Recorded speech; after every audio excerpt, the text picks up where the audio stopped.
hit wall. That was hilarious. In qualifying. That was weird. He had an incident, as he said. First of all, it's just so important to me that he said incident in a press conference.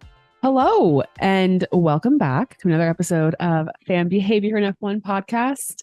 I'm Zoe, and I'm here with Hannah. Hello. You sound very, dreamy. Dreamy. I don't know. I know. I put on a voice when I start. But it was especially, I know. voice actory. Yes. It was nice. Soothing. Thank you. You're welcome. I try it for the very beginning of the show, and then it obviously goes away as I get more and more heated about whatever it is we're talking about. We've spent almost 48 hours. LOL, that would be insanity. Well, 24 hours together. Yeah. It's been a very You ready for me to leave? No. Stay as long as you'd like. But yeah, I mean, I'm just like, but I gotta go to the store, so yeah, I have to get 3 items. It's been a very crazy weekend for us. it really has. And a lot to go over. Obviously, this is the Silverstone recap episode, so we'll be recapping Silverstone. Yeah, that makes sense. Yeah, it does track. But we had a very exciting event last night. We do have to talk about it. Yeah, we do. Because Hannah and I went to Taylor Swift. Yep. And I'm sure many of you saw on our Instagram account and page and whatnot that we were there and saw some videos, and it was really a great experience. Truly. I cannot believe we got to go. It's one of those things that I feel like when I can't think of a specific show, but I feel like there's certain tours that our parents' age are like, oh, do you remember when so-and-so was on tour in 1982? Yeah. I feel like it's one of those things. Yeah. Where it's definitely going to be one for the the Michael ages. Jackson Thriller tour. Yeah. You know, it's just, I don't know if I think that was a big tour. I think it was.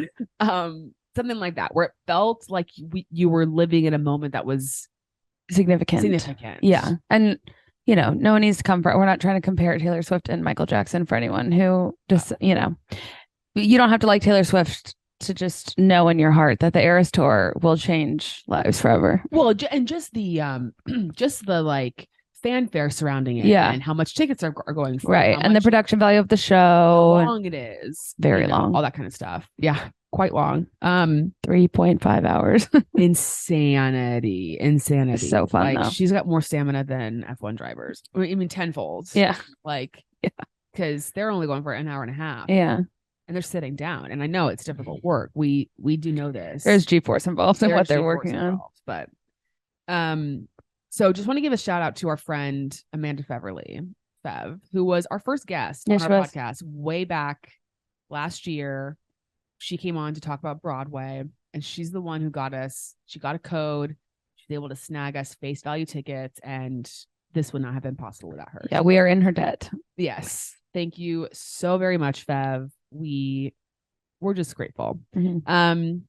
Anything else to talk about that's non-F1 related that you want to just share? Or I don't believe so. No. Okay. It's also Wimbledon for me. Oh yeah. Well, I mean, not just for me. It's for everybody. But I'm enjoying it very much, and I just love having a thing to watch during the day, and because of the time difference, I love that it's from when I wake up in the morning until 4:00 in the afternoon, I can just throw on tennis. Yeah. It's just a nice background, but also I can get into it, but I can kind of tune out when I want, and it's wonderful, and I love it. So how much longer is it going on? It will end when this comes out. It'll end on Sunday. Okay. And how is Matteo still in? As of the recording, he is. TBD on when this comes out. Sure. He's still in it. Obviously Djokovic is still in it. I'm sorry. Thank you. Matteo plays Carlos Alcaraz next, who's the number 1 player in the world. So no biggie. It probably won't. I don't know that it'll work so well for Matteo, but weirder things have happened. That is very, very true. So it's a good week it's a good time to be a sports girl in this, because summer's kind of a dead zone, and so, but this is one of the few couple weeks where it's actually. I did think of something else. Oh, please. Do you want to talk about Mason? No. Okay. I mean, we've talked about it. Well, it's official this week. It is official. So it's fine. It's just such a bummer that as a for those football fan, context. Yeah, sorry. So Mason Mount is Zoe's pride and joy. And well, not in like a he's your child way, just like she's really into him at the moment, dangerously close to tier 1, if not in tier 1. And he has moved from, he's not playing for Chelsea anymore. He's now playing for Manchester United. But what I truly do not understand what that means for you, like how that feels. Like I really don't, I cannot, just because I genuinely have never experienced a player I like going to a different team, because I've always been, I can give you a player girly comparison. It would be like if Travis Kelce left the Chiefs and went to the Patriots. Yeah, that's horrible. And you constantly have to see him in Patriots jerseys. Okay. Talking about being with the Patriots. Okay. Around Patriots players. That's pretty brutal. But I also think for me, I would still follow Travis Kelce, but because I don't follow football enough, and that's what you're doing. I just think it's got to be tough that you can't change team alliances. Yeah, but I wouldn't want to. I know, and that's why I'm saying like that's tough. It's not so much. I don't really care that he's. It's just like every time I see a post, I'm just like, ugh. He's in red now. It's like I've been betrayed. Right. But I just want to remind you that during my journey to football fandom, we did discuss that we will have our London teams and our Manchester boys. And at least there's always that. And that doesn't change the pain or the frustration or the struggle, but at least we have something to look forward to. Plus, they're coming to our town. We're manifesting for the World Cup. Yes. So that's good. I mean, I'm being way too dramatic. It's not that big of a deal. It's fine. It's significant to you. That's not being dramatic. No, I mean, like, in the scheme of the world, it doesn't matter. In your world, it's a big deal. Yeah. And that's fine. Oh, but this is an F1 crossover. I posted it on Instagram, and also we're taking up way too much time before getting into the actual meat and bones of this episode. But sorry, you can skip ahead 5 minutes.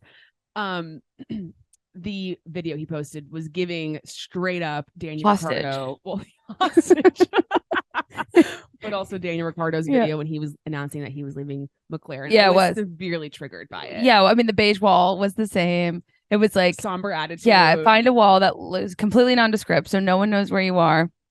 I mean, it really was giving like send the money by midnight. And he looked like so depressed, and I think that's what I couldn't understand. Like with Daniel, it wasn't his choice. With Mason, didn't he? Yeah. So, you could still be sad. I obviously like understand, but it was kind of like it was giving the same energy of Daniel's, but like he chose to leave, which is interesting because he's been there since he was like 6 years old. Totally. But it was again, he couldn't win because people were like, he totally just like read something. Like if he made the point of making a video, because he said that words like writing a caption is like not enough. But he was basically the notes app. The caption. He personified a notes announcement, Yeah. And so it's like, okay, well, this is like giving the same thing. And someone said like, you should have just done like a video and then just did like a narration over the video. Oh, sure. Or like a video with like just the caption. But then what also annoyed me was like, he had his blonde hair in the video and then he had not blonde hair for the announcement. And people were like, he must have done this months ago. Yeah. And it's like, you can dye your hair in a day. Yeah. Like, and there was video like on Monday when he got there, he had blonde hair. And then he must have obviously probably didn't want blonde hair when he was like for his announcement photograph. I think that's a shame, but that's fine. And so, well, yeah. And maybe won't age as well. And so then but it was just, people are so annoying on the internet. That's so true. But let's stop talking about that. Okay. We can move on. Everything's good. We're going to be fine. And I'm sorry I brought it up. No. I just wanted you to have a place to like, talk about it. Thank you. And this will not become a soccer football podcast, but it will dribble in. Exactly. As we see fit. And it's just a fun addition to our lives. I think so. I'm pretty excited about it. And if you don't like it, I'm so sorry again. We're going to get into the F1 stuff. Okay, should we get into some of the news that happened in F1 prior to the actual weekend? Let's shall. So the 2024 F1 calendar was released to the world, which was basically, I think, for the most part, what we expected. There were a couple little tweaks. So we got the addition. Well, it was supposed to be back this year, but now I guess it's officially back. Allegedly, we'll see. I'll be curious because this is my second season being an F1 fan, and I still have never seen them race in China. Same. So that will be, and I'm sure a lot of people haven't, because if a lot of people became fans of F1 like over COVID times, they haven't been there since I think 2019. Well, and Chinese fans too. Like it's exciting for them to like have this joke back. Yeah. Race. I mean, hopefully he's still around. I know his contract's up. So that's back, and then they added Qatar at the end of the season, right before Abu Dhabi. But they changed some things around because obviously they're trying to be more sustainable and limit the amount of cross world. What's the word I'm looking for? You know what I'm trying to say? Like going from Asia to Europe to North America, which it is. Doesn't make sense. And it's, I think what people forget is it's not only for it's not really about the stat, like the people that work. It's like all the freight, like right. The cars and everything that has to travel, which that makes sense. It is weird how quickly they'll go from one continent to the other. It's like, this doesn't make sense. Yeah. So they moved. So Japan, Suzuka is usually in the fall. They moved that to, I believe I'm pulling this up, April. After Australia, but before China. So they'll do Australia, then Japan, then China. So that makes sense. And then they pushed and Baku. Hopefully there won't be rain. Yeah. They pushed Baku to September. So it will be Italy, and then there'll be a week off, and then they'll do Baku, Singapore, which isn't so close, but it's fine. And so that's a good improvement. But then you still have China. Yeah. Then you go to Miami. Then you go to Imola. Yeah. Monaco, Canada. That's not so good. No, it's not. I don't get why they don't. There must be something with, Miami, I think they cannot push it any later in the summer, or like push it, more into the summer because it's too hot. So I'm wondering if they're like, we have to have it in like this May. And then with Canada, with Montreal, maybe there's something about, and I know Monaco, there's a specific weekend. So I know there's a lot of like having to fit, well, and like to bring in my day job to this, like with groups of this size, the likelihood of them having, like in Austin, having hotel blocks for the entire, like everyone that travels with the team, like to secure that and make sure you have it. It wouldn't surprise me if they basically have that on the books for the next 5 years, right? Which means that technically those dates can't really wiggle around that much. Cause I mean, you're housing thousands of people. So it's not as easy, even though I understand like what their goal is. It'll probably be a few years before they can really get a better system just because you're backed up by a lot of contracts. Cause like I went to look at some hotels like for Austin for next year, and they're already sold out. Right. But it's not that people have bought them necessarily. It's that they're probably like booked out for race personnel and drivers and stuff. Right. Well, and like I know also Bahrain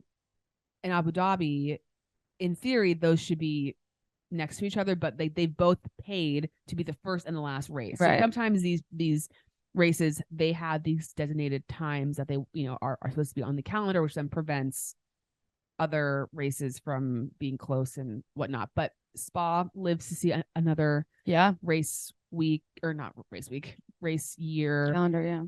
So we'll see how long that sticks around. I kind of feel like it's next on the chopping block.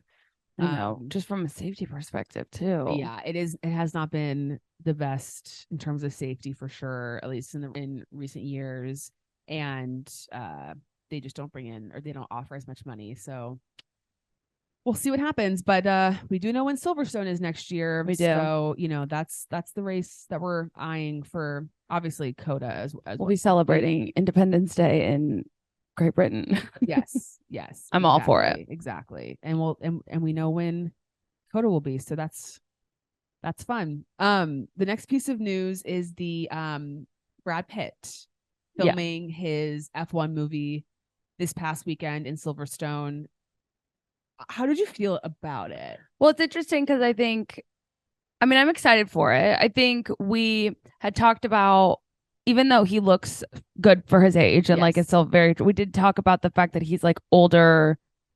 We didn't find it, like, I didn't think it would be that believable, but seeing some of the pictures of him like in the suit, It's fine. I think it's passable. Yes. It still feels older than like what you'd expect, but it seems passable. Yes. I'm more just curious, and we kind of talked about this earlier, but like the driver's involvement, because something I was thinking about after we talked about it is like, are the drivers going to be in the movie, or like when he was lined up for the national anthem today, it's like, are they going to CGI the actual actors into that setup? Right. Right. I'm curious. It is interesting to see what they end up doing with all that.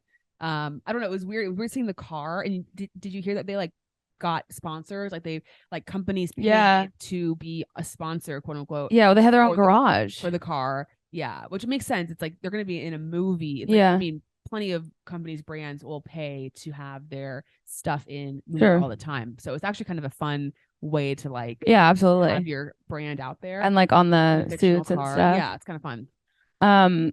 There was a joke made during like such a dad joke. I can't remember if it was Ted or Crofty, but that was because of the rain that was coming in that he should be called Drizzle instead of Sunny. And I was just like, oh my gosh, please don't say that ever again.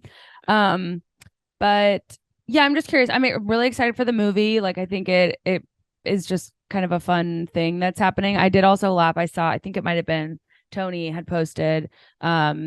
They kind of showed pictures of the garage and like the computers that they had for the movie, and people zoomed in and like the numbers that they had were like out of control wrong. Yes. And quite honestly, I never would have known that. But when she was kind of breaking down the explanation of it, it made me laugh that they're going through all of this work, and they didn't talk to someone to make sure those numbers are accurate, which like maybe they don't care. Right. It's just like for the look of it. Yeah. Or maybe they intentionally wanted it to be out of control to look like it was basically like a nuclear rocket ship.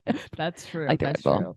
Yeah. So it's just funny. I mean, we obviously see like pictures of movies being filmed all the time, or shows, or like we've even come across like when we lived in New York, streets that were blocked off for filming and stuff. But I feel like this is one of those things where when we do see the movie, it will be like a weird thing to be like, oh yeah, I remember when they filmed Silverstone. Like, I don't know. I'll also be curious to see if they bring him into Drive to Survive at all, like for season 6, if they like do any interviews with him.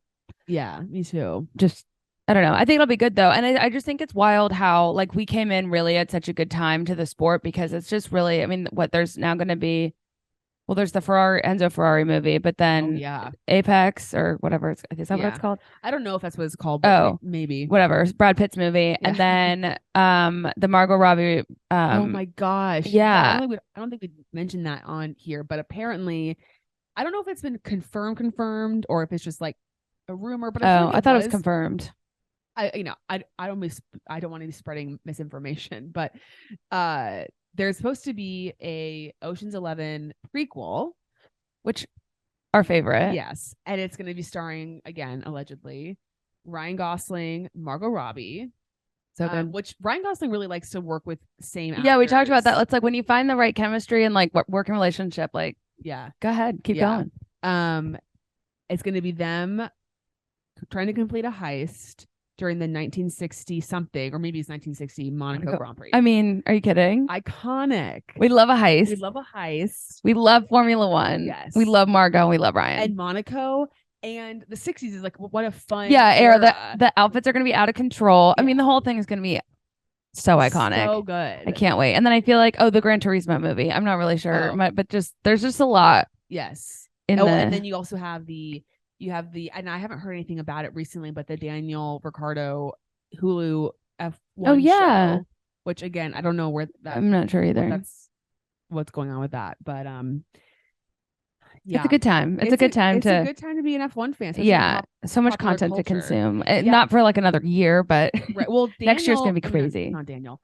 The Adam Driver Ferrari movie, I think that's premiering at Venice Film Festival, which is in September. Oh wow. Well, if anyone wants to send us his media correspondence, we will be available. Yeah, and apparently that's like an Oscar contending movie. So wow, I'm excited to see it. So it'll be. I love Adam. I miss him. I know. Well, we saw him at IndyCar. Remember? Oh right, man. He really waved his heart out.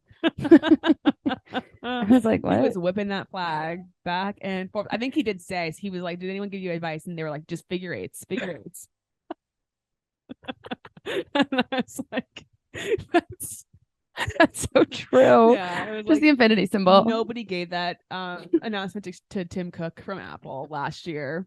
No, they didn't. I mean, maybe they did, but it was very slow. I mean, the slowest figure eight. He just wanted you to know that's what shape he was drawing. Yeah, it was Disney Channel. Should be so fun. Yeah. Hi, I'm Tim Cook from Apple, and you're watching Formula One. This is more of a visual. Yeah, watch us on YouTube. We're the queens of saying that we're on other platforms like 15 minutes into the conversation. We are on YouTube. Like, subscribe, comment, rate, review, send. Share to your friends. Yeah. Thank you. I mean, we've been really in sync. Oh, yeah. Yeah. We really more than normal. Okay. The next other piece before we get into the recap. And when this comes out, hopefully he will be in the midst of his I don't want to say audition, but maybe kind of feels like it. Daniel Ricciardo's tire testing. Yeah. Daniel's getting into the Red Bull this week. I'm so curious. And any other situation, I think Mick just did some tire testing for McLaren because Mick is also the McLaren reserve driver as well. But tire testing is not like a super exciting necessarily, like what's the word I'm looking for? Like telling. Yeah. It's just you're just testing the tires for next season. And but there's some stakes, I think. Yeah, there's I mean, some weight. Is it the first time he's been back in a car? Getting in the car. He's been in a sim. And Christian Horner came out this week and said, Daniel's looking very competitive in the sim. And I understand that it does translate, but it's also just sit down. Yeah. I mean, I love Christian's, dedication to Daniel and everything, but I'm curious to see what happens, because it could just be like, okay, he was fine, he was good, but that's not really going to do anything for him. Yeah. And we'll get into this later, but I think he's gonna kill it. To be honest, you think so? I do. Yeah. I mean, I maybe that's just my like blind optimism. Yeah. I wonder though, because I know he said he's like I feel like I only really do my best when I'm like racing, like when I'm like. Yeah, but in a sense, he's like racing for a seat. Yeah. Yeah, for his life. So there are stakes to your point. Like I get what he's saying, but like I think in this situation, even though he might not be like wheel to wheel with someone, like there are stakes. Right. And you gotta, drive your heart out. Right. Exactly. Where are they doing the testing again? At Silverstone. Yeah, okay. So that would have been fun if we were there and we could have gotten some rooms at that Hilton. I know. So just sending out really good positive vibes for our guy Danny Rick, and he's tire testing in the Red Bull, not the Alpha Tower, right? Or is both? Okay. Yep, in the Red Bull. Cool. So fingers crossed. And I really don't. Well, we'll get into all that. Okay. Okay. Should we get into it? Yes. Do you want to share your piece of news? Oh yes. Not news, but development.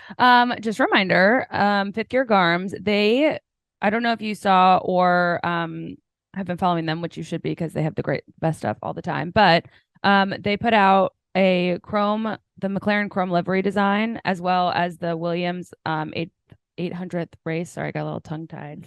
Maybe if I didn't talk so fast. Race livery design. And then they have the iconic Silverstone shirt.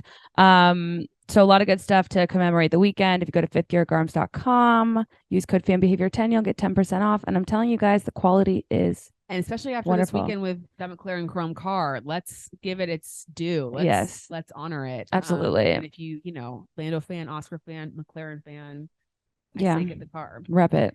Rep it indeed. So, okay. Nothing too exciting from practice. I mean, look, Charles did not do any running in FP2. Some sort of issue again. It's like I just tune out whenever it's like, oh, Ferrari. It's like especially when they're interviewing like Charles, what's wrong with the car, and he's just like, don't ask me this question. It's not driving. That's it. Goodbye. Poor guy. I feel so bad for him. It's just another day, another non-sleigh. Yeah, let's put that on a t-shirt. I guess I could wear that for myself, but like I don't want to make no, of course. make him feel bad. Yeah. It's not his fault. It's not Ferrari. Yeah. As a whole. All right, let's just get into quali. Yeah. Well, actually, sorry, to go back to practice. I think the biggest story from practice was Albon. Yes. Albon being in the top 3 every single It's incredible practice. And one time you're like, because you can't always read super into practice, right. And some random people end up at the top, things happen. But the fact that it was 3 times in a row, it was like, this is interesting. And I think a lot of people felt like, okay, the Williams could actually be really competitive this weekend. Yeah. Maybe they could, do something interesting in qualifying. So moving over to qualifying, there was, at the beginning of qualifying, it was like, oh shit, Williams is like not doing so hot. Yeah. But then they managed to like get their stuff in order. They sure did. It was a wet quali. Love a wet quali. It was a damp quali. Yeah, exactly. It was a damp quali. It was just, the biggest thing let's just get into it. Yeah. The Checo. Where was he? It was so weird. I know. We were talking about this after it happened. Like, I just don't understand it. I don't either. I don't get it. Like, okay, so Monaco was the first one that he didn't get into Q3. Well, like, in this consecutive order, and he had like pushed it too hard. He like spun out. Okay, that's like, you can kind of overlook that because it's like you were trying too hard, right? You crashed, but you left it all on the track, like you did everything right. Whatever. Okay, then you moved to Spain, and I think he also pushed it too hard again and missed out on Q3. Then you had Canada, where what happened in Canada? I'm trying to remember. I think he just didn't. I don't remember. And then obviously Austria track limits, right?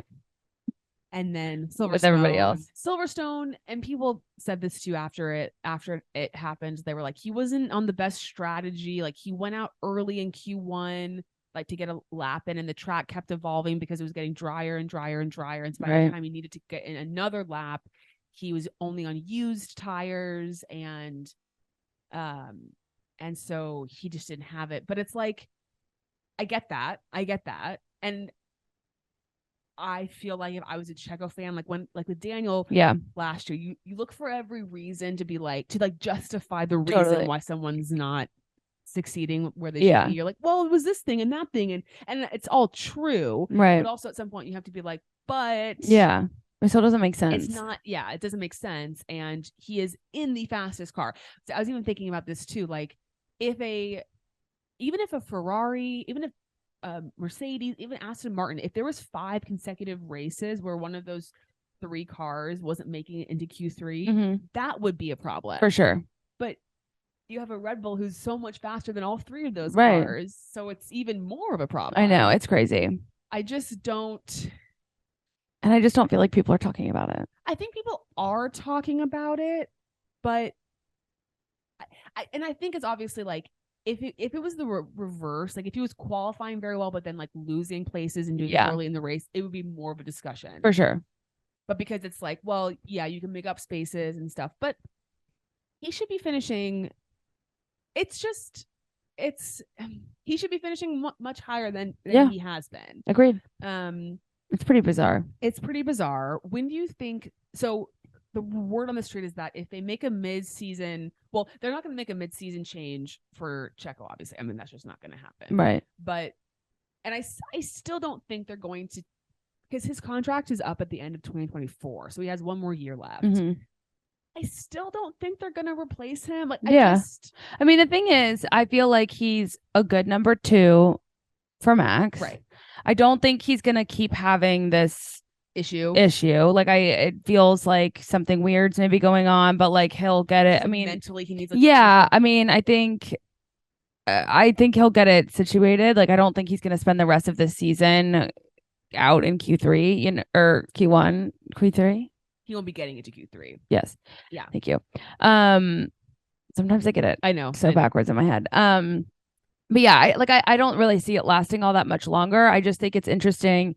And for me, the only way I really see Red Bull like letting him go as if he just genuinely doesn't want to be, because to me it seems like it would work for both parties. Like Checo doesn't want to be involved anymore, like either retire or wants a different seat, and they want someone else. It seems like they could come to some sort of agreement to just like swap seats. I don't know if that's a real thing, but I just don't really see it happening. I mean, I wouldn't, I guess, be shocked if it did happen. I just don't necessarily think that that's the route they're going to take. Right. Well, and also Red Bull, I think they're smart enough to recognize that it has not been the easiest journey for them to find a good number. Like they've struggled with that number 2 role, and I mean, you can make a case Alex Albon's deserving of that seat again, but it's also like, is Alex Albon performing so well because he's like the leader of his team? Well, and I also think like if Max, again, if there was a closer competition between the rest of the field, like with Max and like Lewis, for example, like if there were points were too close, I think the Checo situation would be more concerning to Red Bull, and they'd want to make a change.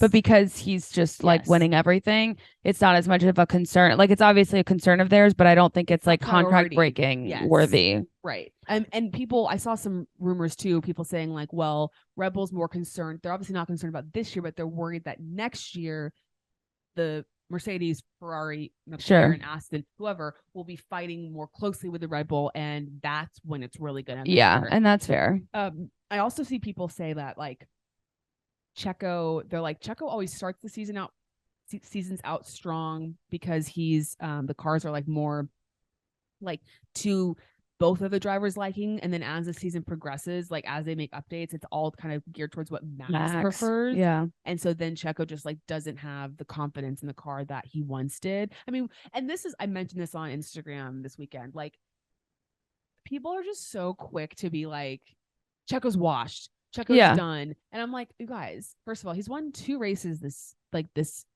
season. Like we forget that he's won twice. And we were also like, many of us were talking about how we thought he could contend with Max for the championship. And now all of a sudden, now we're all like, he's terrible. He should be out of the sport. Yeah. And I'm not saying everyone's saying that, but it's just people like their opinions just change so quickly. Well, and I think it's just so interesting too, because it's not just that Checo isn't making it into Q3. It's that the Williams is. Right. So you also just have something that like hasn't happened in so long. Yes. So you have just like the guy in the Red Bull who should be there. Yes. Not making it, and the guy in the Williams who hasn't been there in years. Right. You're just like, wait, what? Yes. So I think it's also hard that there's such a juxtaposition of old and new. Yeah, exactly. Exactly. So okay, let's play delusional for a second. I love the Delulu game. Yeah. So let's say Daniel really does well during testing. Like his times are strong. Maybe they're not quite, because obviously again it's testing, you can't fully like you have to understand that they're probably not racing at their total maximum because they're not like in the racing mindset or whatever. Yeah. But let's say he does well.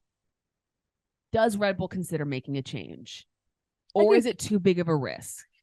Well, I think, okay, to me, I think the safest way to play this game, is, especially if the AlphaTauri, whatever their title is going to be next year, if it really is going to be as competitive as they think, this quote unquote safest move is to put Daniel in AlphaTauri and then let Checo finish his contract and then put Daniel in the Red Bull when it's done, so that they can make sure that that's the right call and that Daniel's because for them, they would have the data to know that, is it Daniel or is it the car? You know, like they would at least have the understanding of like, no, Daniel's driving the best he can in the car. We have failed with the car, but we haven't failed with Red Bull's car, whatever.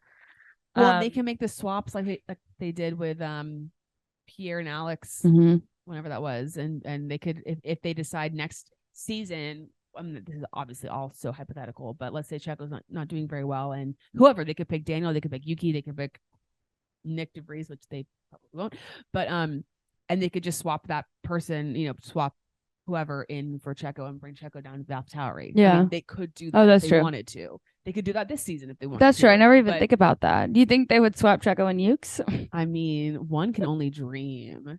I would love. I just would. I want to see. I would love to just see Yuki in the Red Bull. Like, I'm curious what he could do in it. I know it's. Me too. I think he would kill it. I feel like I feel like he's much like Lando and some of these other guys who I feel like he does well in qualifying. Like he's very quick. He's fast. So if he can like get the lap in, he's like on it. I worry about his behavior during a like not like literal behavior, but like how he would be in a race because he is very aggressive and he's more. It's too bad you can't have like don't they have like designated hitters in baseball? Yeah. It's too bad you can't have like qualifying only drivers. Oh, that's funny. Yeah, just like put someone in like lap. Ukes qualifies for Checo. Yeah. I mean, it would probably at this point be better than how Checo's doing. I don't know. I'll be curious to see. Well, obviously, I'm gonna be curious to see what happens next race. Yeah, with Checo. So very interesting. Are we in Hungary next? We're in Hungary next. Yes. Nice. Max hit the pit wall. That was hilarious in qualifying. That was weird. He had an incident, as he said. First of all, it's just so important to me that he said incident in a press conference. I couldn't be happier. He pays attention. He's aware. He's very aware. And you know, I guess it could happen to anyone. I've literally never seen it happen before, but it made me giggle. It was very, very funny. And Valtteri had a little problem at the end of Q1 and was basically like disqualified from qualifying because he didn't have enough fuel in his car. So, and I told you this yesterday too. Like, I've just forgotten about Valtteri. I know. I just don't think about him. I honestly, both Alfa Romeo cars, I just don't really think about them. I know. Like, and like, it's funny too. We always joke about when we're like doing anything that involves ranking drivers or teams, they're always the team we kind of forget about. I know. That's why if we don't have it written down, we don't use them. And it's just they don't make it's like, you know how some teams they make noise because they're so bad. Yeah. Like, you know, or like a Latifi or someone where you're just like, yikes. They're both not bad. Right. They're good drivers. They're just so middle. But they're like middle bottom. So like they're just like lurking around 14th, 15th, maybe. I mean, I know Valtteri and Joe both have gotten points a couple times this season, but they're just not making any sort of waves at all. It's very, very strange. And then for about 2 seconds, we thought Lando Norris got pole. I gasped. I was like, because it was kind of early. I mean, it wasn't really that early, but I wasn't like fully awake yet. And I thought that Max had done his lap. Yeah, I thought he was done. And so when Lando popped up to P1, I was like, oh my God. No, but it was so exciting while it lasted. So impressive and it was fun to hear the crowd. Yeah. Oscar qualifying P3. And, we've had I should speak for myself. I've had my ups and downs with McLaren and over the years that I've been a fan of F1, but I have to give them their, credit where credit is due. They had a shitty car. They did. The season. It was bad. Yeah, and the upgrades are working.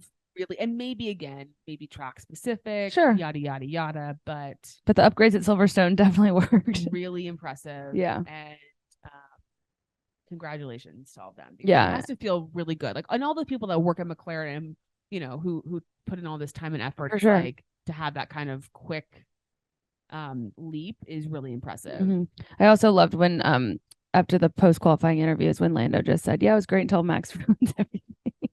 Lando's always very good. Like, he's always has these little quips and little and it's like funny lines, but not a joke, because he's like and Max is in on it. Like Max is laughing too, being like, "Sorry, better than you."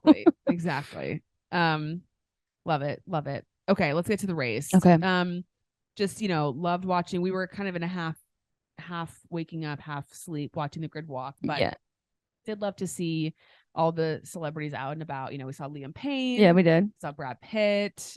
Your new, well, not friend, but Pep Guardiola. Oh yeah, I was like, oh my gosh, know him. Manager. And it was like Hannah kept saying, like, I was in the bathroom. She's like, Pep, but I couldn't hear what she was saying. And I was like, what? And then I was like, am I saying it wrong? It's like, oh yeah, that's him. But I didn't know how to say his last name. Florence Pugh. Yep. Some other people that we'll get to later in the show.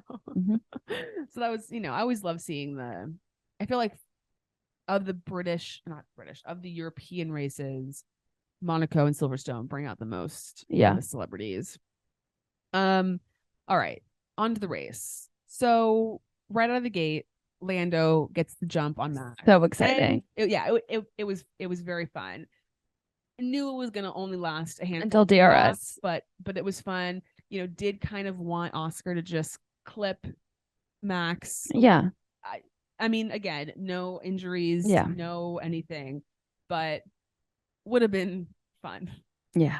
Would have been interesting. That's for sure. Interesting. Yes, that is very true. Yeah. But then once DRS kicked in, Max said, "See you later," safely. And but Lando really held his own. He did. Yes, he did hold his own. He was doing very, very, very well.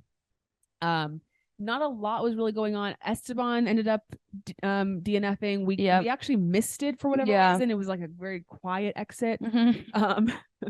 Yeah, all of a sudden, I think were they showing us like the time, how many laps they'd been on their tires or something like that. And Ocon was at the bottom and they weren't showing it. And I was like, is he out? We started the race like a couple minutes late because our friends came over. And so we like obviously watched the start live and watched maybe up to like 5 or 6 laps. And then we went live. And so we may have missed that part of it because I think he actually DNF'd around like lap 10 or something. But we're like, wait, Esteban's gone. Tough day for Alpine. And, I do also think we need to talk about just very briefly the picture of Otmar standing outside of the prime minister's, whatever that was. What is it? It's incredible. Like 10 Downing Street. Yeah.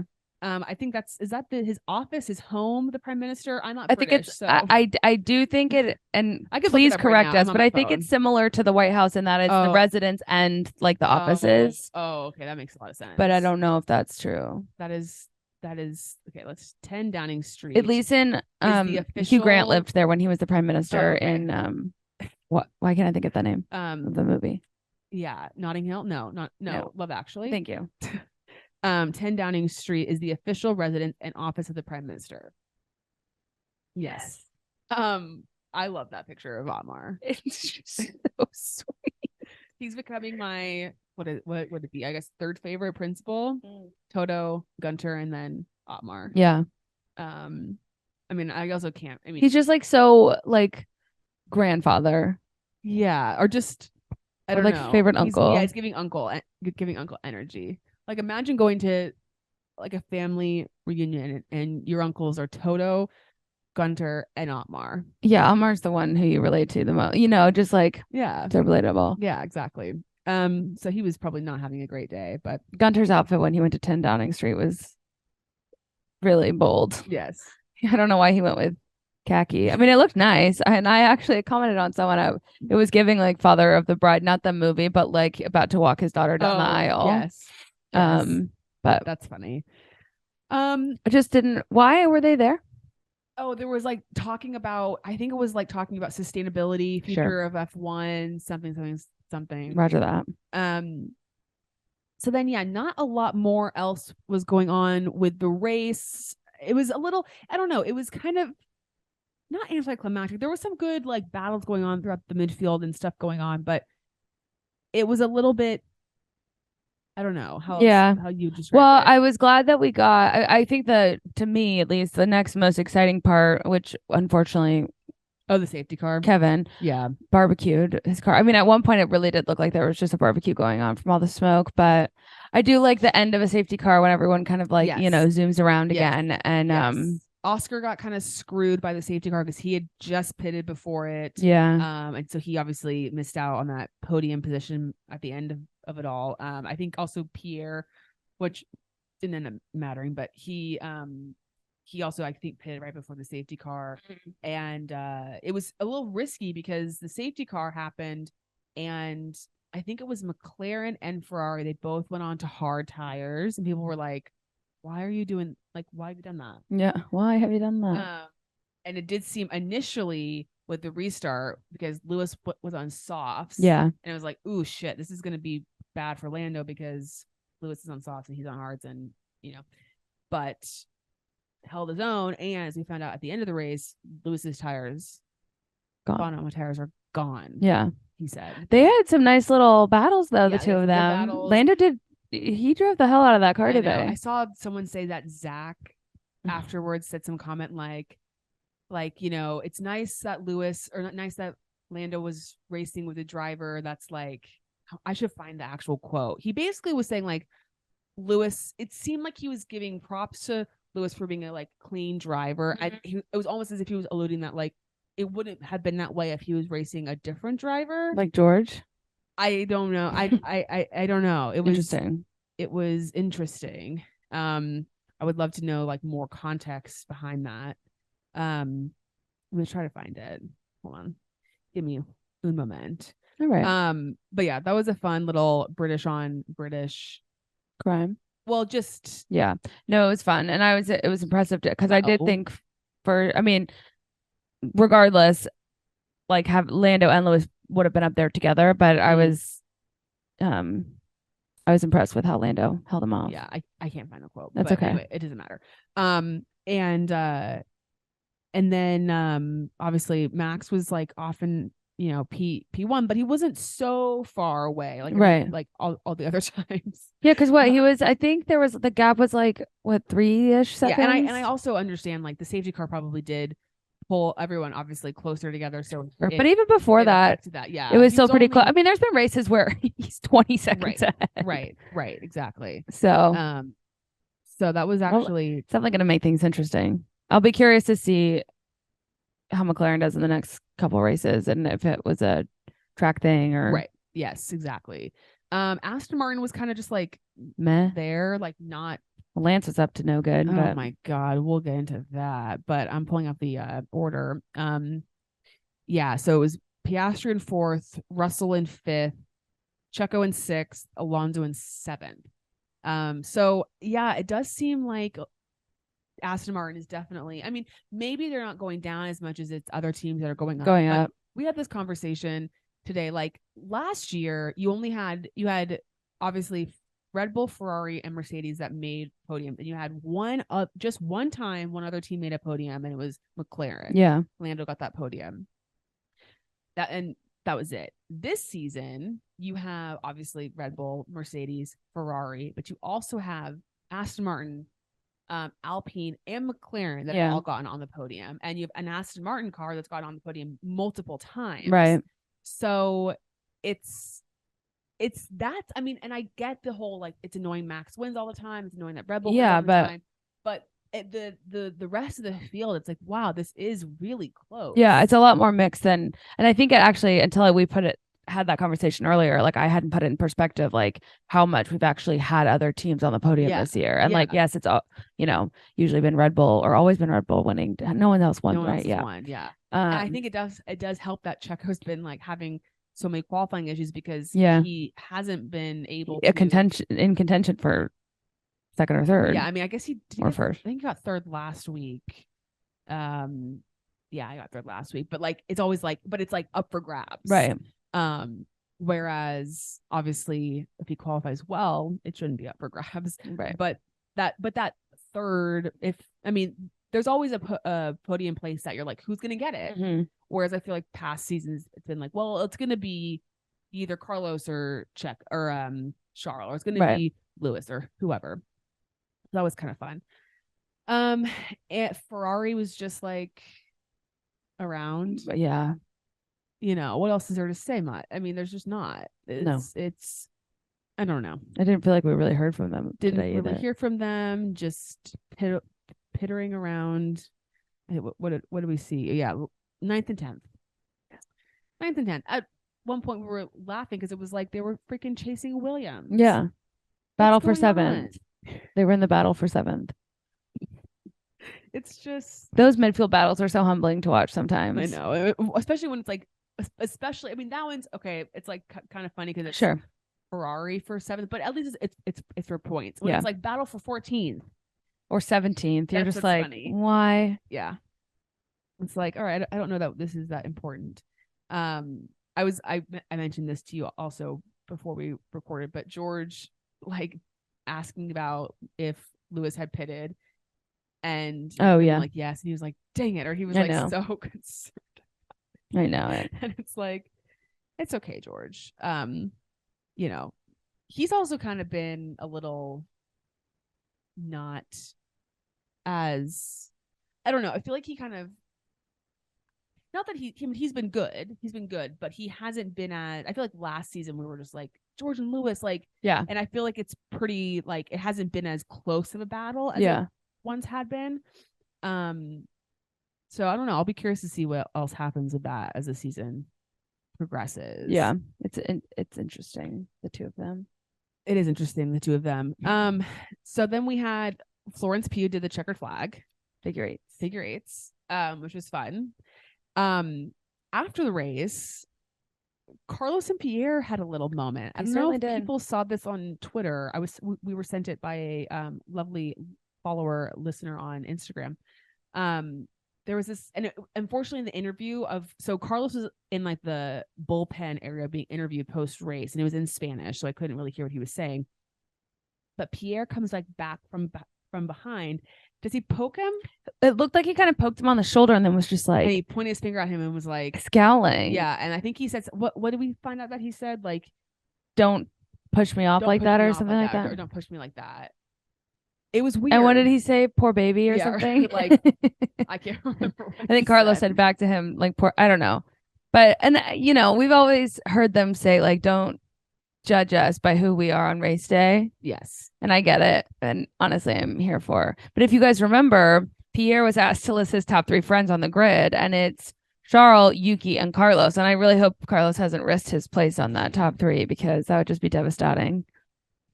I mean, it did seem like when he was saying it, it was like Charles, Yuki, be Carlos. Like, yeah. I mean, you think he was deciding if he needed to say his teammate or someone else? Well, what I'm saying is, I feel like he might be, it's a shaky ground. third place anyway. Well, that's nerve wracking, because now he might get pushed to 4th.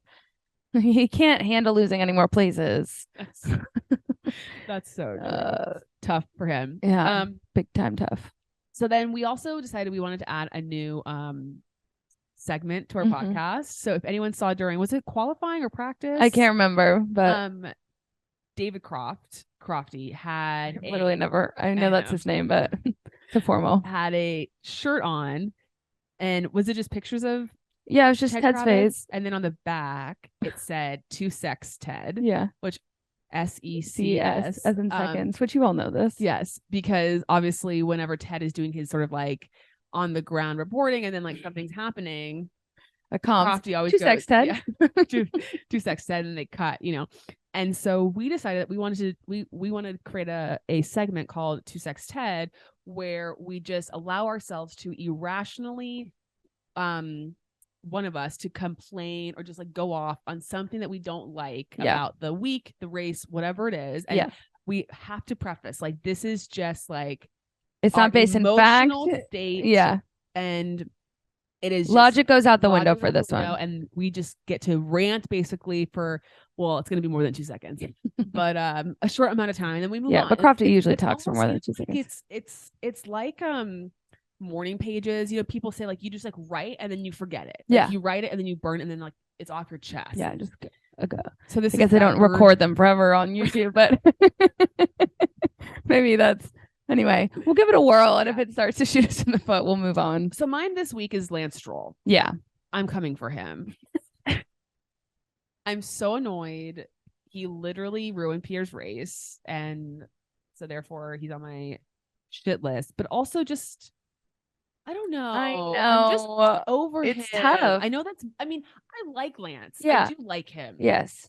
I think he seems like a nice guy. It's the driver of Lance. Like, Lance is the driver. But I'm confused by it, because like last week he does very well, and then he does like pretty poorly this week. Yeah, which I guess that's how most drivers are. Checo. Yeah. I mean, again,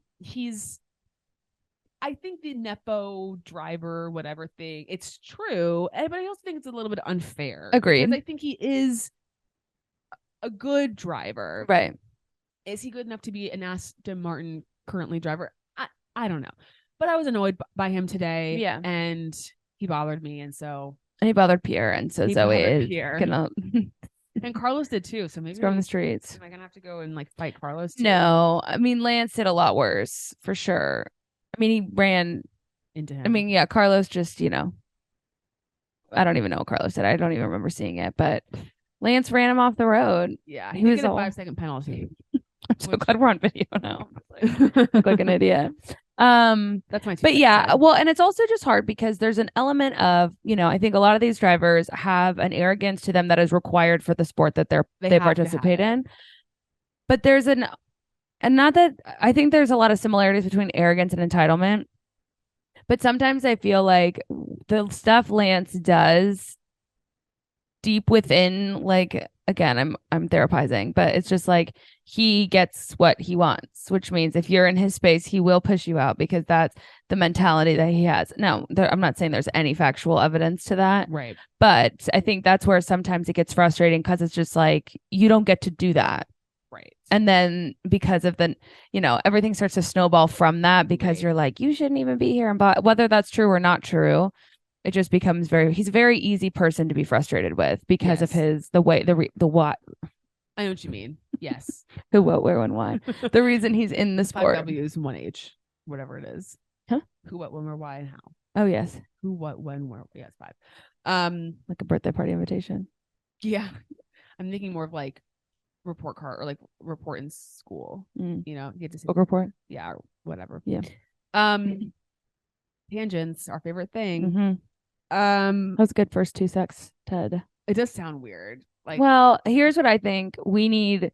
We go into the segment. I think we just need to have the clip that's like the for the comms, and then it says it's Crofty saying 2 secs, Ted, because it doesn't sound like American saying it.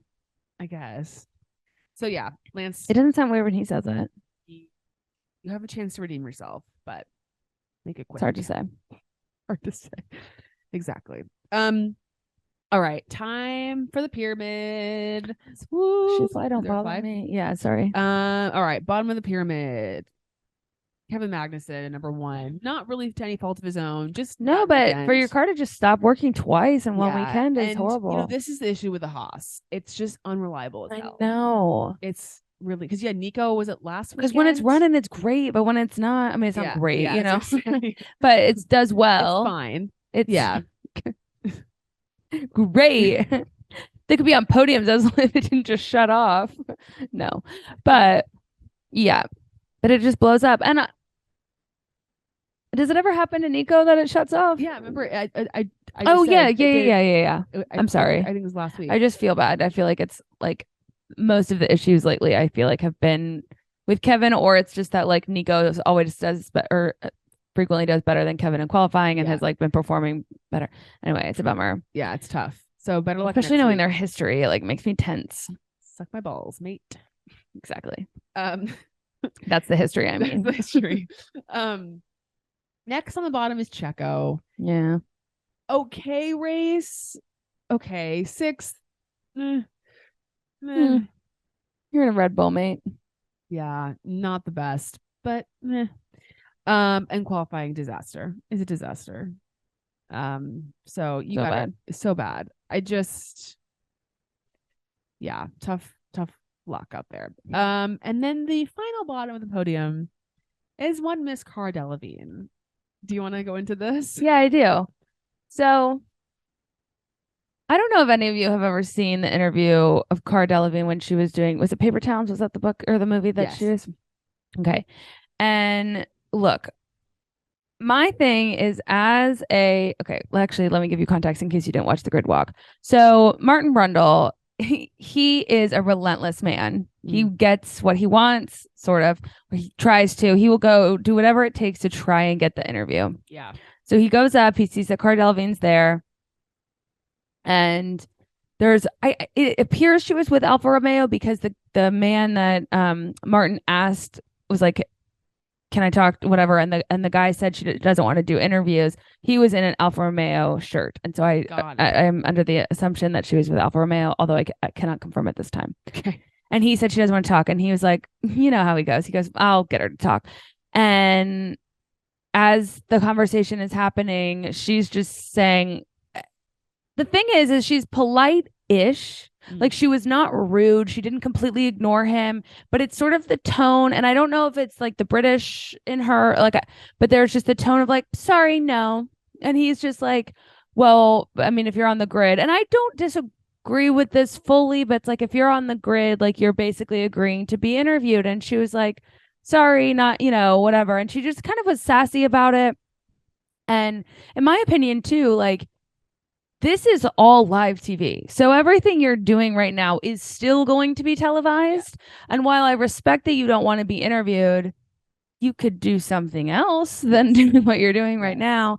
And I don't know. I just have a hard time. we are not entitled to your information or your time or your words because you are a person of, you're a public figure. Like, I don't think it's a fair thing that, like, because you're a public figure, you get to have your time taken when someone wants to ask you a question. I don't think that that's a fair assumption.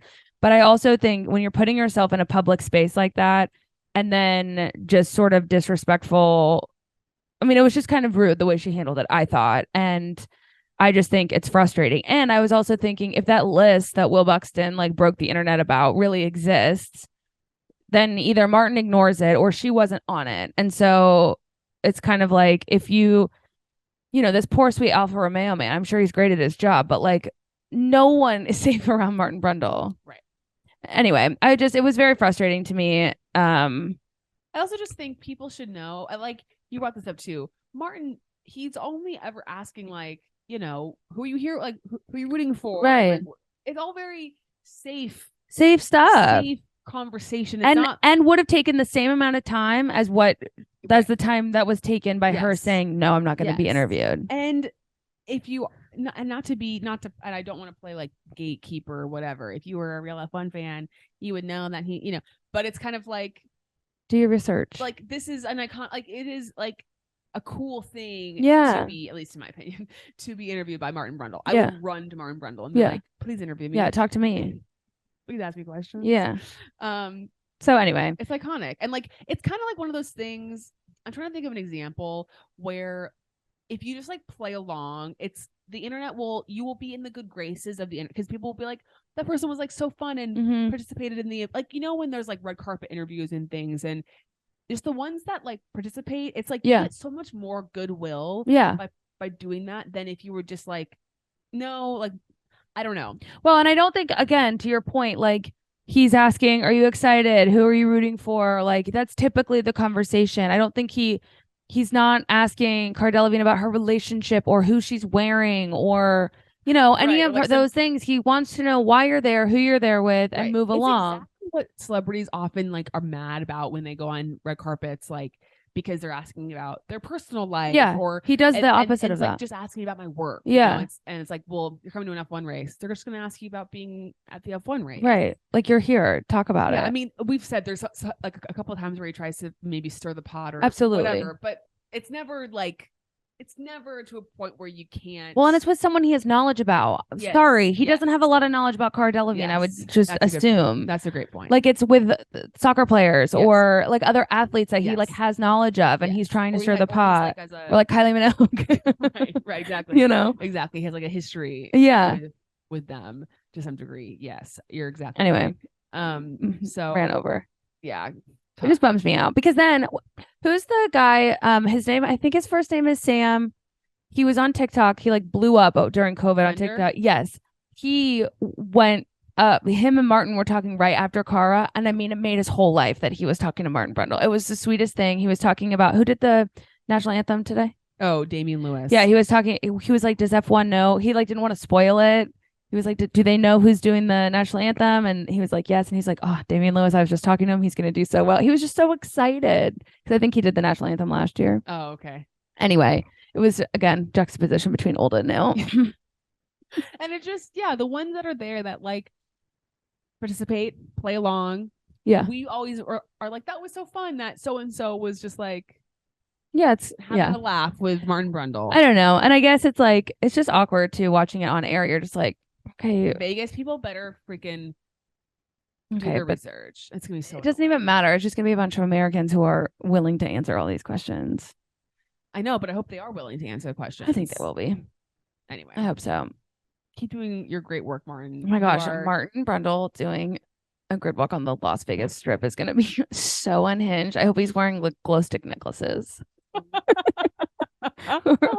No, we need Martin Brundle. I mean, it's so niche, but like we need him.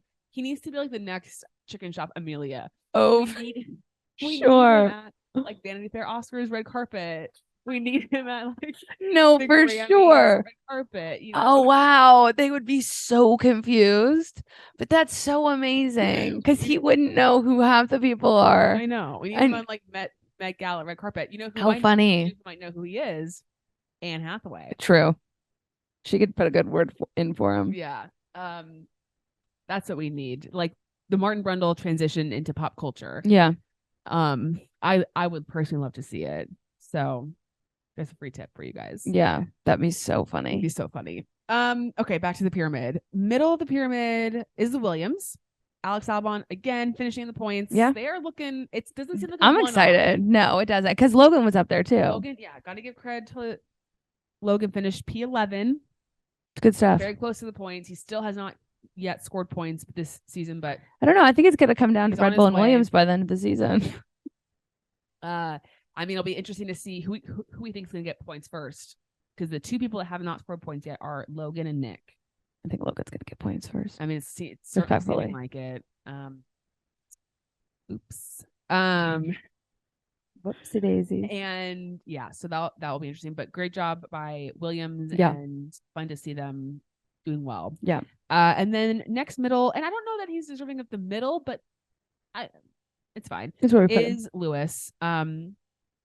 Finishing P3, pretty strong race from him. He got pretty lucky by the safety car.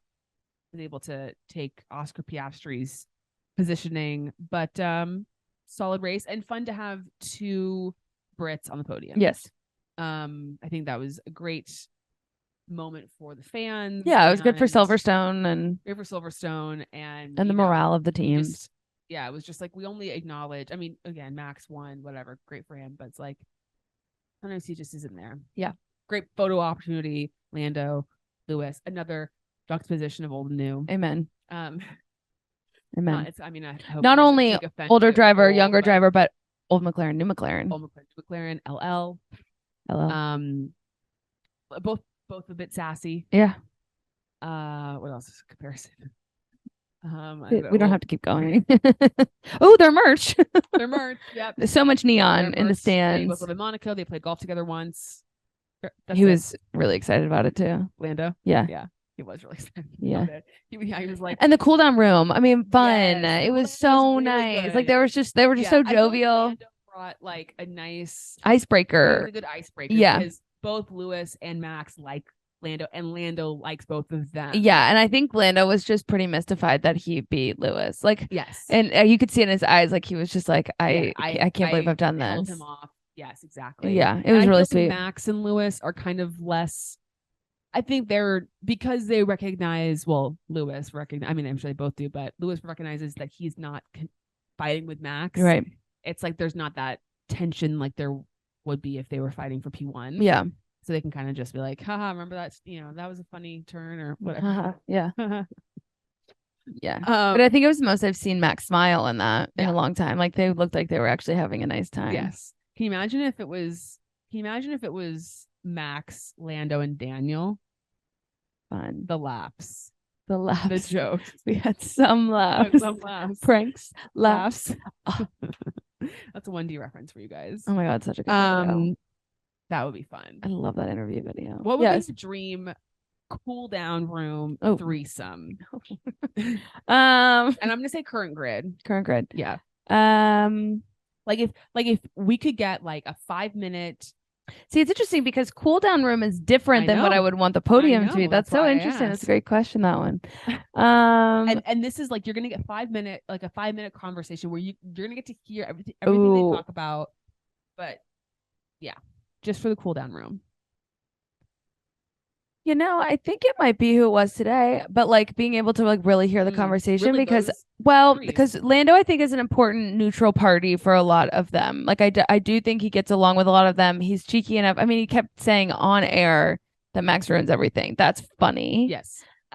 He's not afraid to stir the pot in a respectful, sarcastic way. Yeah, because he can get out of everything with just a little smile. Yeah, and I think, again, with the right energy, Max, like coming from someone else, Max really comes out of his shell. And I thought I kind of saw that with Lewis today too. So that's interesting. And then it would be interesting, like a Pierre, Charles, someone else. Yuki. Oh yeah.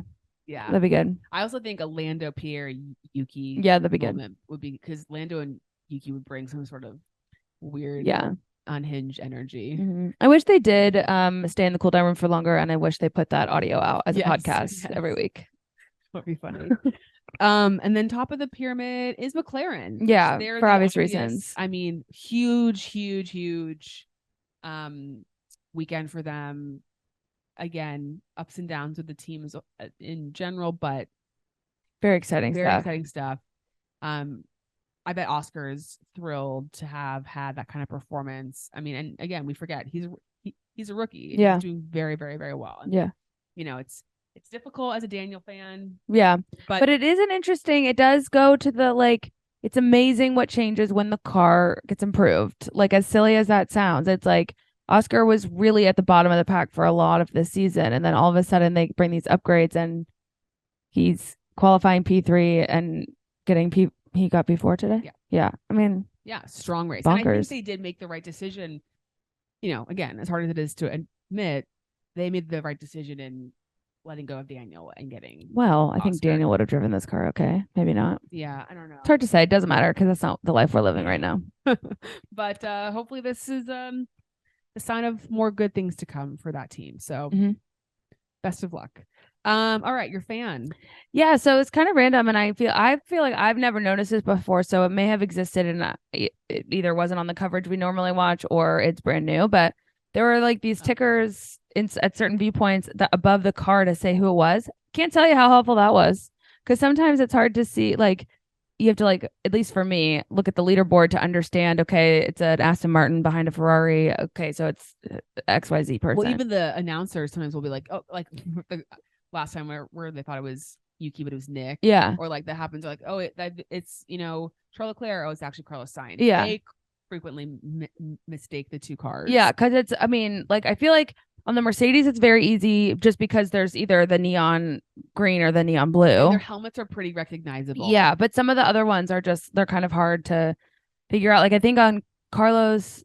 Yeah, they both have like red helmets. Yeah, but like Carlos has like a yellow line around his car and Charles is white maybe or something like that. Something like that. It's very, you can see the distinction obviously when you're up close, even if you can't see their number, but anyway, I really liked that. I thought that was very helpful, and not that anyone who's in charge of the coverage is listening to this, but I just want to say thank you for your service.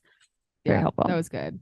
My fan was just watching Silverstone this year, knowing that next year we're gonna be there. I'm really excited because we really are into the universe, and we're gonna be there. We're gonna make it happen. We're gonna have another Euro Hot Girl Summer. Oh yeah, and a lot of good things. Well, you're gonna have another one. I'm gonna have one that I have. Yes, exactly. It's been a long time since I've had it's been a long time. Euro Summer. We're gonna manifest a lot of great things in our life. So many. And I'm gonna manifest people that are gonna be at Silverstone. Yeah. And if you've been to Silverstone, you have any tips for your girls, let us know, because, well, we need to start. Yeah, it's both of our first times going to Silverstone, so. And the Hilton Garden's been sold out for 10 years, so we won't be able to stay there. Yeah, we'll have to figure out what to do. Which is too bad because so conveniently located. Would you feel located. comfortable driving in London? I don't know, guys. Would I feel comfortable driving in London? Let me know if you've got in behind the wheel in England, like right off the bat. Let me know how you felt about it, because I think I could be fine. Well, the other thing that's hard is so many cars in the UK are manual, and that I don't know how to do. Yeah. So anyway. No, but at this point next year, we're gonna have someone drive us. We're gonna be at that level. We're gonna be hosted. It's all we can only do this sort of thing if people like, subscribe, comment. Yeah, so if you haven't left us a review, 5-star rating. You could be the reason why we get that's driven. Oh yeah, you okay? Silverstone. I thought you were saying you could be the reson why we don't get driven to. Oh yeah, but which is true too. But that was a much more negative way of saying it. Positivity. So yeah, I'm just excited about that, and we have those dates, so it'll be fun, good times. Woo! Your foe?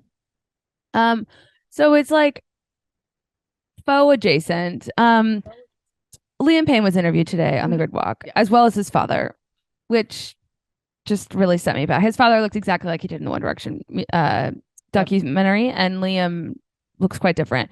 The reason it's my foe, because I do appreciate, well, first of all, he seemed very uninterested in being interviewed, and again, it's Martin Brundle. Like, you don't know how many people want to be interviewed by Martin Brundle, and he's not asking you anything crazy.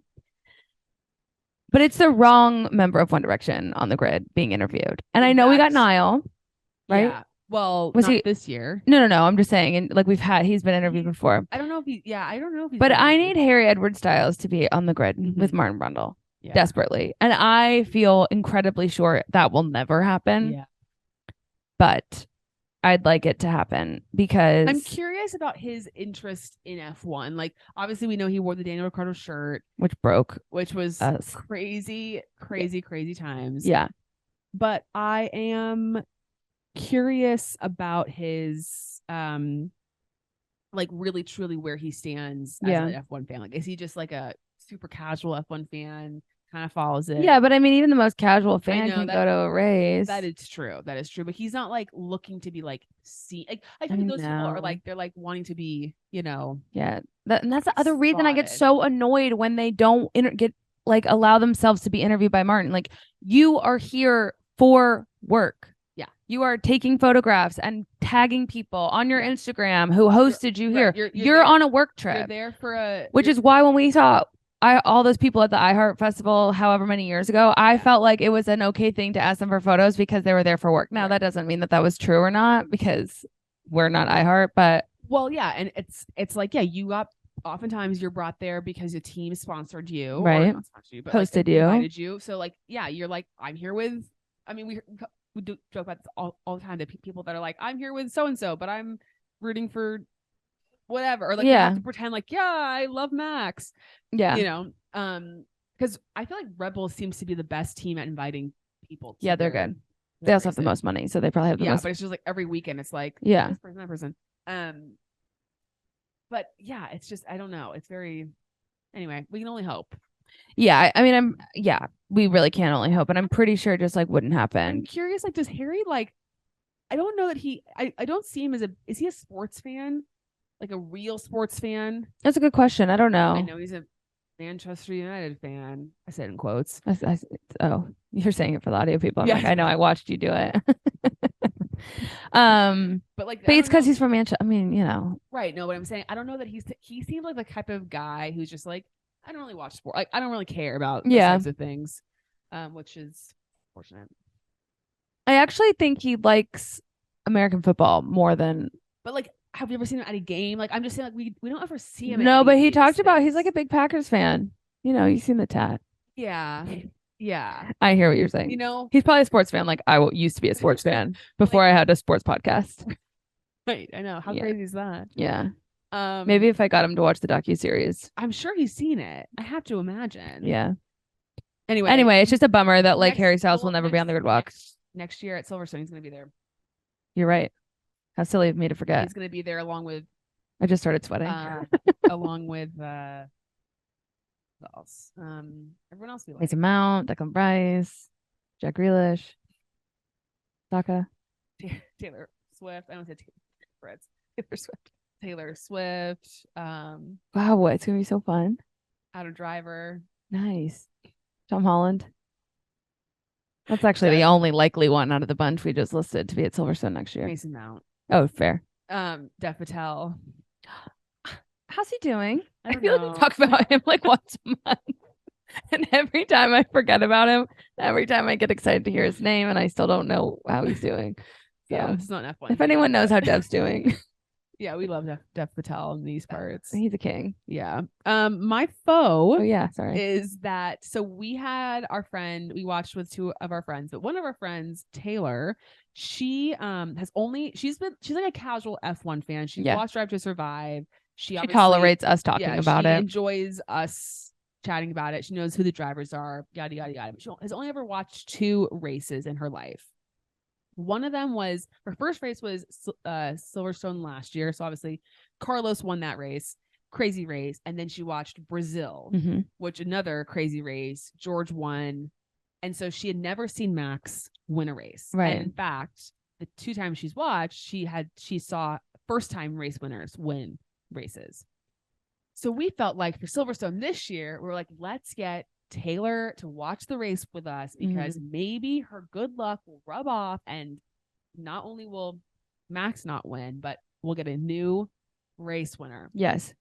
And when Lando qualified P2, it was like, okay, yeah, this is you got to come over and watch. Yeah, and so we forced her to come over, and maybe that's why it didn't work. She came against her will. I mean, no, she wanted to hang out with us. Yeah, I think so. She did wake up, or she went to bed at 4:00 in the morning, and so she got only a few hours of sleep. But she dedicated her time. She did to come over to watch with us, and unfortunately, we were so close, and we really were close. And in fact, like, but I still think she gave. I think she can. I think it was. So here's what I think. I think she was her battery was depleted, right? Right. But so what she was able to give us is 2 Brits on the podium at Silverstone, and she was able to give us Lando in P2. Like, right. I think her powers could only do so much this year with which Max. I understand, and especially having gone to bed at 4 a.m. Right. You know. So, but I was sad that it didn't work out this time around, and Max still won. But damn close. And we'll try again next time. I don't know what race we'll put it to the test. It depends on how qualifying. I was gonna say I think we should wait for a race maybe where Max has like a poor qualifying. He has like some issue or something, and then interesting, yeah. But again, he'll just like storm through the field, and so not if Taylor's here. Whatever. Yeah. Okay. Just very quickly, since I know this is a long episode, I'm just gonna quickly run through some of your guys' questions, comments, concerns, whatever. Someone said it was the chrome livery that took Lando to P2. I mean, possible. Will Ferrari ever get their shit together? No. I don't know. I think yes. I just don't know if it's going to be in the next decade. It's just, it's hard to watch. It's hard to watch. Yeah. And it's like, I think it's just, you have such high hopes. Right. And it's just, yeah, they're high and it's not good. No, it's not good. No. Someone said, what about Aston Martin? What's going on with them? I don't know. Well, and I kind of what you said earlier, like I've been thinking that too. It's hard to tell if they are getting worse. I don't like the word worse, but like if they're not doing as well, or if other teams are just stepping up with the upgrades that they have, and Aston Martin is still at the same level they've been. Right. And the other cars are just being more competitive. It's hard. I'm sure someone knows the answer to that. I am not someone. Yeah. People are saying, is there any danger for Checo? I wonder let me look up the driver standings. I mean, it does help that Checo did win those races early in the season, because I did give him a good chunk of points. And it helps that so many of the midfield, they're like taking points, because like on any given weekend, like you could have a really great race and then like a bad race. Yeah. So it's like everyone's kind of taking points away from each other. There's not like a clear number 2, 3, 4. Okay, so Perez has 156 points, and the next closest is Alonso with 137. But Hamilton with 121. So what is that? 19 points ahead of Alonso, and 40 something or 30 something ahead of Hamilton. Yeah. There's a big gap between, in fifth is Carlos Sainz with 83, about a 50 point swing down to the or 40 point swing. I can't do math. So I don't know. It's just wild that Ferrari's only in double digits. What's that? It's crazy that Ferraris are only in double digits. Has only 74. Oh my gosh. Tragedy. Yeah, tragique. So I think if that gap gets closer, if someone else builds and starts to fight Checo for P2 in the constructors or in the standings, then that's when I think Red Bull will be like, G2G. Yeah, or just like, this is not good. A lot of people asking us to talk about the Carlos and Pierre drama. I think they'll be all right. I think they will be all right. It was entertaining though. Yeah, you gotta love a little bit of a little Real Housewives drama. Which there's a lot of that going on too, but we won't get into it. A lot of Lando love, a lot of Cara Delevingne wanting to talk about that. Oh, good. I'm glad. What soul did Zach Brown sell to get those McLaren upgrades? Oh, I said the same thing. I don't know. He did something though. Yeah. Throw some respect on my boy Logan. He's improving. He is improving. He is improving. Really is. Yeah, good for him. I want to see like more consistent performances from him, like before I can be fully like, okay, this is really good. But pretty solid. Yeah. And I'm excited to see, like, not to like wait to weigh in on my opinion of him until a TV show comes out, but it always just helps to like paint a picture. Yeah. Yeah. I don't know that he has the most charismatic or like, yeah, like he seems like a nice guy and fine, but like, you know how there's some